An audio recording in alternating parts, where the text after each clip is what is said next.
మీరు నన్ను నమ్మగలిగితే నేను మీతో ఒక సత్యం చెప్తా.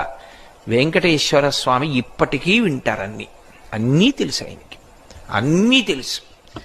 ఎవరిని కొండ మీదకి రానివ్వాలో తెలిసి, ఎవరిని రానివ్వకూడదో తెలుసు.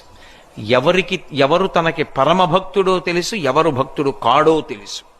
నేను మీకు ఇంకా సత్యం చెప్పాలంటే, ఆయనకి అభిషేకం చేసి స్నానం చేశాక ఇప్పటికి చెమట పడుతుంది. ఆ చెమట తుడుస్తారు బట్టతోటి. ఆ తుడిచిన బట్ట వాసన చూస్తే సువాసనలు వస్తాయి. మొన్ననే నేను వెంకటాచలం వెళ్ళినప్పుడు ఆయన ఒళ్ళు తుడిచిన బట్ట కళ్ళజోడు తీసేయమని నా కళ్ళ మీద పెట్టారు. పెడితే నాకు 1.5 గంట సేపు చల్లతనం వదలలేదు కళ్ళని పట్టుకుని. అంత సువాసనలు వస్తుంది. దివ్యమూర్తి. ఇప్పటికీ ఆరాధన చేసే పెద్దలను అడగండి, వెంకటేశ్వర స్వామి వారిని ముట్టుకున్నప్పుడు పసిపిల్లవాడి శరీరం ముట్టుకున్నంత మెత్తగా తగులుతూ ఉంటుంది అని చెప్తారు.